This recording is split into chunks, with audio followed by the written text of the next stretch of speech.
Everyone thinks they know which Batman suit is the best because it's their favorite movie. But personal nostalgia has nothing to do with actual combat engineering. Today I'm ranking every major Batman suit from worst to best, based on real armor design, tactical utility, and whether Bruce Wayne would actually survive a night in Gotham wearing it. Starting with the one everybody already knows belongs at the bottom, the Schumacher nipple suit. Look, you already know why this is here. The sculpted nipples first showed up in Batman Forever in 1995, but it wasn't until George Clooney stepped into Batman and Robin 2 years later that the design reached full self-parody. And honestly, the nipples aren't just ugly, they're actively, measurably terrible from a combat engineering standpoint. The suit was constructed from molded rubber and foam latex, designed to mimic Greco-Roman statuary. Noble inspiration, sure, but the execution created something that fails at literally every job a batsuit is supposed to do. Let's start with those nipples. They're raised rigid protrusions on a chest plate. In real armor design, you want surfaces that deflect and disperse impact energy across a wide area. These do the exact opposite. They concentrate force into 2 specific points. Any blunt strike to the chest now has a convenient focal point to drive energy directly into the sternum. It's like putting a target on yourself, but worse, because the target is also a structural weakness. The cowl and neck are a single rigid piece, meaning Clooney couldn't turn his head without rotating his entire torso. In a street fight, situational awareness is everything. This suit turns Batman into a man who has to do a full pirouette to check his 6, which is,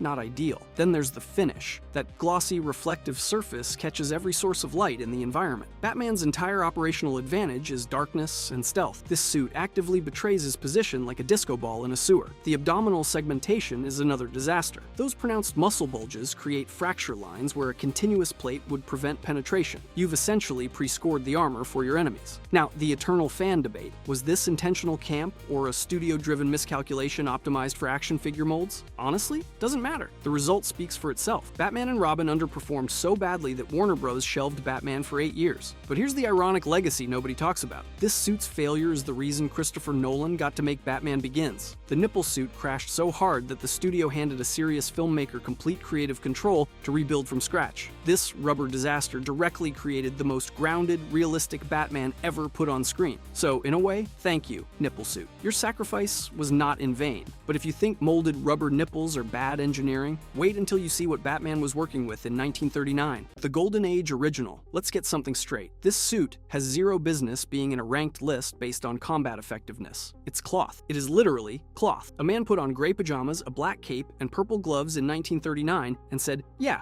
this'll work against guys with Tommy guns. And you know what? He was right, because here we are, 85 years later, still drawing that silhouette on lunchboxes. Detective Comics number 27. Bob Kane gets the credit on the cover, but it was Bill Finger who pitched the cowl, the cape, the dark color scheme, basically everything that makes Batman look like Batman instead of a guy in red tights with stiff wings. The original design was simple. Gray bodysuit, black cape and cowl, a plain bat emblem on the chest, and those purple gloves that have absolutely no tactical justification. Bruce Wayne looked at his wardrobe options and thought, yeah, purple feels threatening, which is, a choice. Here's the thing about protection. There was none. Early Batman comics never once mentioned bulletproof materials. Bruce survived because he was fast, because he stuck to the shadows, and because the writers simply decided bullets wouldn't hit him that issue. The cape swept nearly to the floor, which looks incredible in a panel, but would give any real opponent a free handle to yank. Tight quarters? That thing's getting caught on every doorframe in Gotham. But the suit evolved in small, interesting ways. Those purple gloves grew longer across issues, eventually sprouting scalloped fins along the forearms. That's it. That's the entire journey from costume to proto-armor in the Golden Age. One accessory got slightly more aggressive. Meanwhile, later writers would retroactively slap Kevlar and Nomex descriptions onto this thing despite the fact that Kevlar wasn't invented until 1965. They needed Bruce to seem credible without changing what he looked like, so they just quietly pretended the cloth was magic cloth all along. And honestly, none of that matters. What matters is this. Pointed ears, scalloped cape, bat emblem on chest. That combination, drawn in a handful of panels by artists working on tight deadlines for pennies a page, became the DNA of every single suit on this list. Every armor plate, every titanium weave, every tactical upgrade that followed is just a remix of what Bill Finger scribbled on a napkin. The suit scores dead last in protection. You could defeat Golden Age Batman with a firm shove and a pair of scissors, but in terms of pure iconic influence, it's untouchable. So, yeah, worst armor in the ranking, most important design in the ranking. The grandfather earns his spot, but if the Golden Age suit represents Batman at his most vulnerable, the next entry on this list represents the first time a movie genuinely tried to answer the question,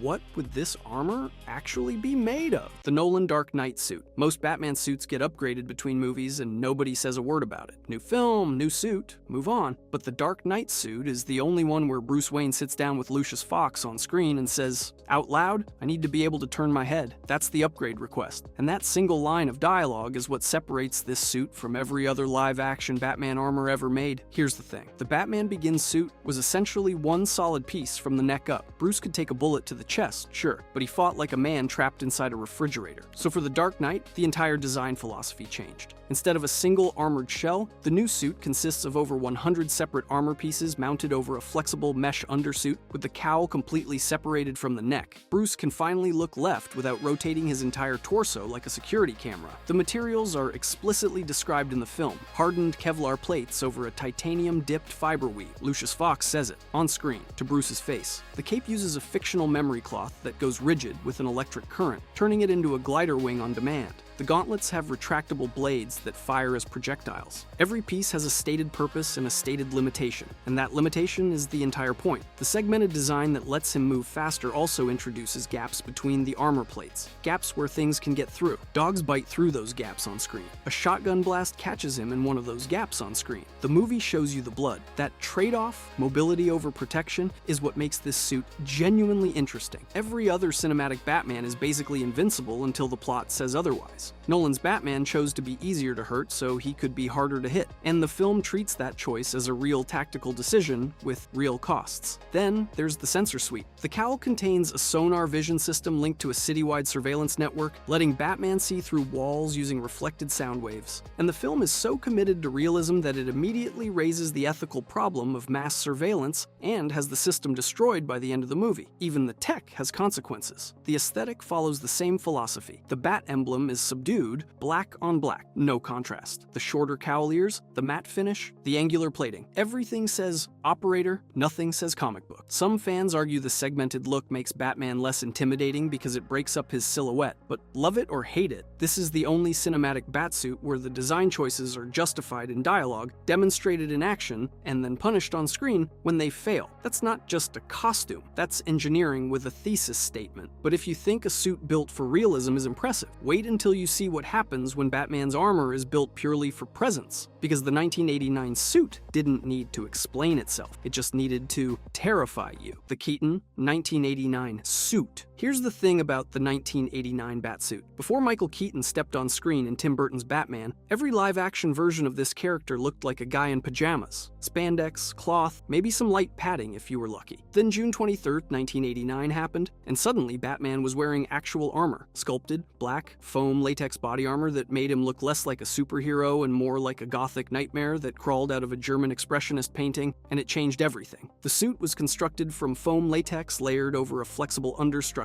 weighing dozens of pounds. Multiple copies were built for production, lighter ones for stunts, heavier hero pieces for close-ups, because you couldn't exactly do a backflip in the version designed to look perfect on camera. But here's where it gets interesting. There's a moment early in the film where a thug shoots Batman square in the chest. The bullet hits, Batman stumbles back, and it just doesn't penetrate. That's the first time in live-action history that a Batsuit demonstrably stops around on screen. Before this, Batman survived gunfire through plot convenience. Now he survived it because his suit was designed to take the hit. Which brings us to the yellow oval, that bright yellow circle around the Bat emblem. Purely a branding choice, right? Merchandising gold? Maybe. But there's a theory that's persisted for decades. The most visible part of the suit is a tactical trap. You see a giant yellow target in the dark, you shoot at it. And that target sits directly over the most heavily armored plate on the entire suit. You're hitting exactly where Batman wants you to hit. Whether that was the original design intent or a retroactive rationalization dreamed up by fans, the logic holds, and that's kind of beautiful. Now, the suit had problems. Serious ones. The cowl and neck were fused into a single rigid piece, which meant Keaton physically could not turn his head at all. He had to rotate his entire torso to look sideways, creating that famous full-body bat turn that became a meme decades before memes existed. In any real combat scenario, this would get you killed. Zero peripheral awareness. Zero ability to check your flanks without telegraphing the movement to everyone in the room. The gauntlet fins could deflect blades. The cape implied some kind of glide configuration, but the mobility situation was, to put it gently, not ideal. And yet, this suit became the template. Comics started drawing Batman darker, heavier, more armored. The animated series pulled from it, video games pulled from it. The entire cultural understanding of what Batman looks like shifted because of a foam latex costume that its actor could barely move in. It fused horror iconography with noir style and created a gothic knight that audiences took seriously for the first time. The paradox is that a suit with terrible mobility became one of the most influential armor designs in superhero history. It proved that Batman could work in live action not as camp, not as a joke, but as something genuinely intimidating. Every armored Batsuit that came after this one owes it a debt. But if the Keaton suit proved Batman could take a bullet, wait until you see what happens when he needs to take a punch from a literal god. The BVS mech suit. Here's the question nobody wants to ask out loud. What does Batman wear to fight God? Because that's what Superman is. He's not a tough guy. He's not a meta-human with a gimmick. He's a being who can move planets, shrug off nuclear warheads, and melt steel with his eyes. And Bruce Wayne looked at that and said, yeah,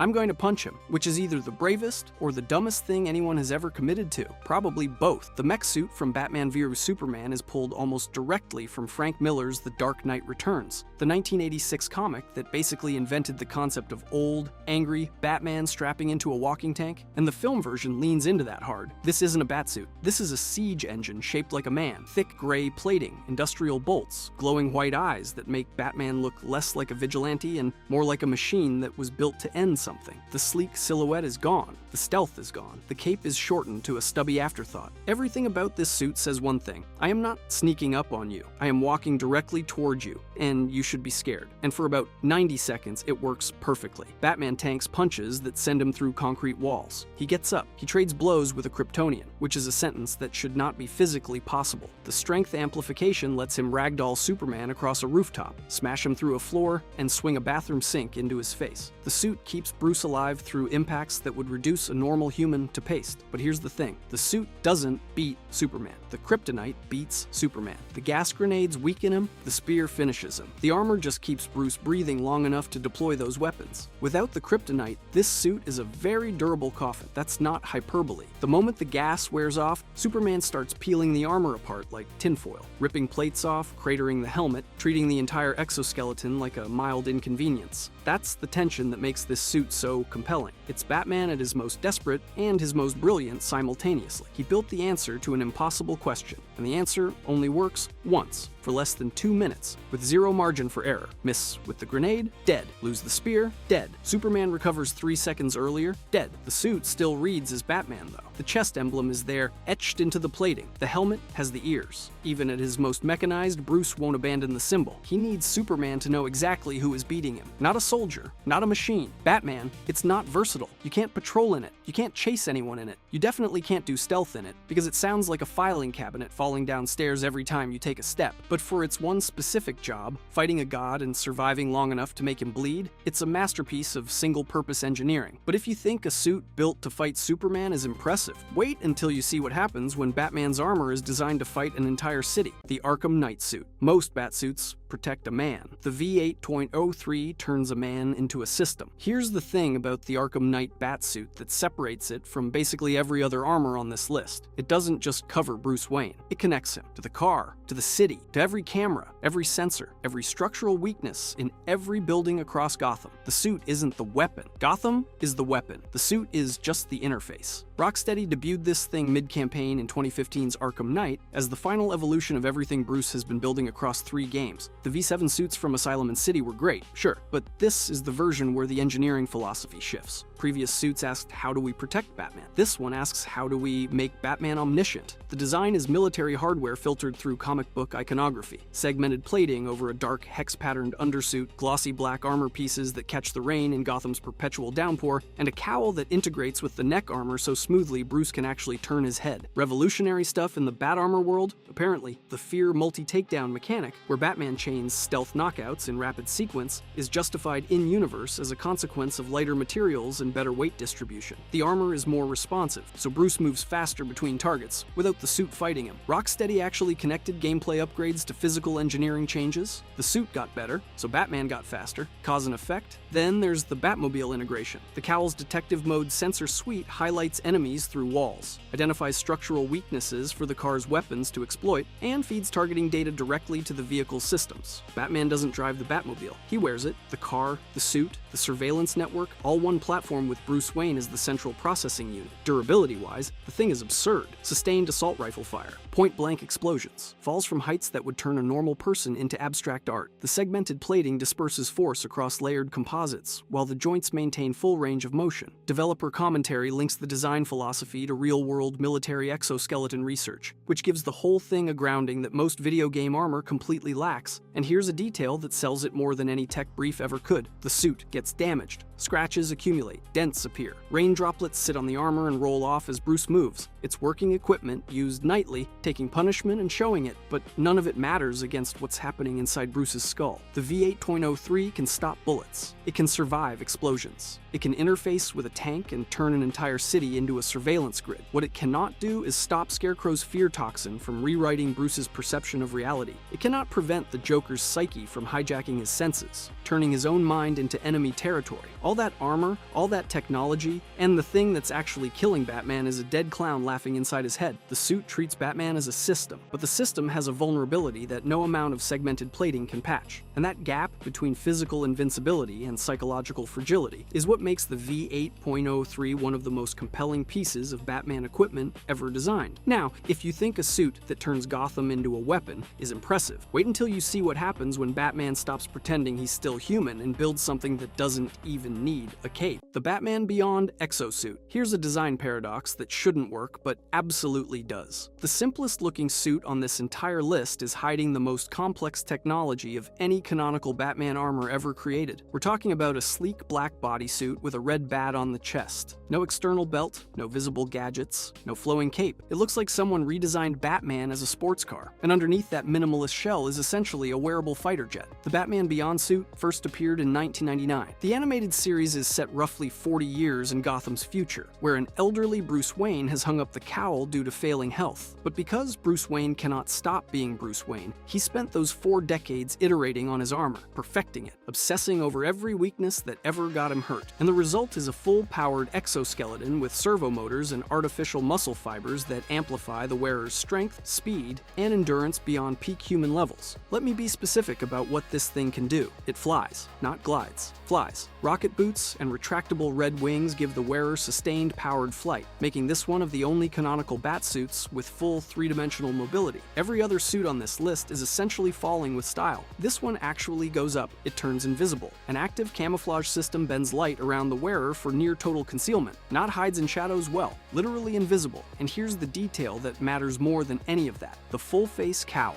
Every single suit we've talked about before this one has the same glaring problem: the exposed jaw. One lucky punch, one knife, one bullet slightly off center, and Bruce Wayne's dental records become public knowledge. The Beyond suit eliminates that weakness entirely. The cowl covers everything. White lenses, no visible pupils, no exposed skin. It's less of a mask and more of a helmet. When the wings deploy, the suit evokes a bat in full flight, angular red membranes stretching from the arms like something out of a nightmare. When they retract, the profile goes sleek and almost alien. It's a design that shifts between Predator and Ghost, depending on what the moment requires. But here's where it gets complicated. The suit's greatest strength is also its most terrifying vulnerability. Because everything runs on integrated electronics, the whole system is susceptible to electromagnetic pulses, hacking attempts, and full system hijacking. In one arc, the suit is remotely taken over. Someone else controls your arms, your legs, your weapons. You're trapped inside your own armor watching yourself do things you didn't choose to do. Which raises the scariest question in Batman's entire history. What happens when the suit decides it doesn't need you anymore? That vulnerability is real, and it's not theoretical. It happened, and it's the one thing that keeps this suit from being a perfect 10 across the board. You're trading the exposed jaw problem for a someone can puppet your body problem. I don't know which one is worse, but at least a punch to the jaw doesn't make you attack your own allies. Still, flight, invisibility, strength, amplification, full protective coverage. 40 years of Bruce Wayne's paranoia distilled into a single black shell that looks like it weighs nothing. This is what happens when the world's greatest detective has 4 more decades to solve every problem that ever drew blood. But if you think raw technology is what makes the definitive Batsuit, wait until you see what happens when when one artist draws the perfect version with nothing but a pencil. The Jim Lee Hush suit. Here's the thing about ranking Batman suits. You can give him a mech that fights Superman. You can strap so much technology to the man that he stops being a vigilante and starts being a one-man military-industrial complex. But none of that matters if the suit doesn't look like Batman. And this one looks exactly like Batman. Jim Lee drew the Hush storyline across Batman issues 608 through 619 in 2002 and 2003, and what he produced wasn't just a comic book arc, it was a definitive visual statement. The gray bodysuit, the dark blue-black cape and cowl, the black bat emblem sitting broad and low on the chest, no yellow oval, no apologies. A golden utility belt with large rectangular pouches that actually look like they hold things. The belt alone communicates more about who Batman is than some entire suits manage with their full design, but the real magic is in how Lee draws fabric. Every panel of Hush makes you believe this suit is real. You can see the folds, the creases around joints, the way material stretches across muscle.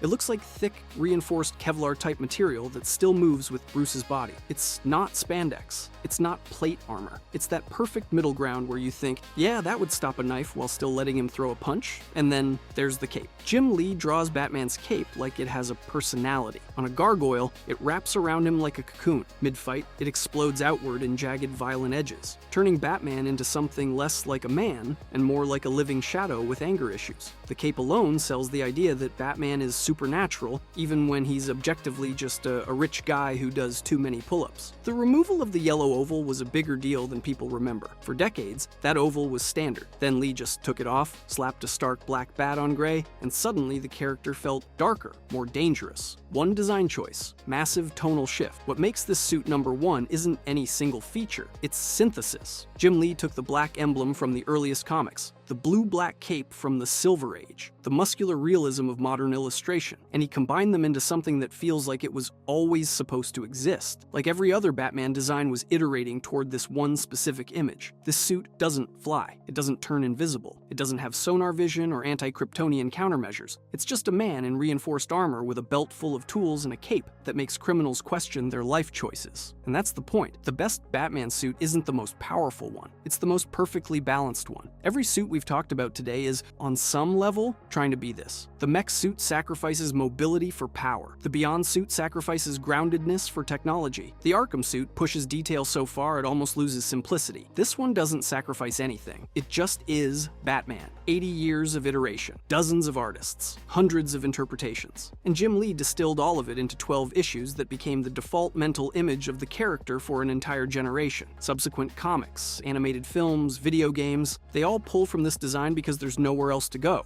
This is the template. This is the ceiling. Not bad for a guy in gray pajamas. If you enjoyed this video and want to see more, click the video on the screen now.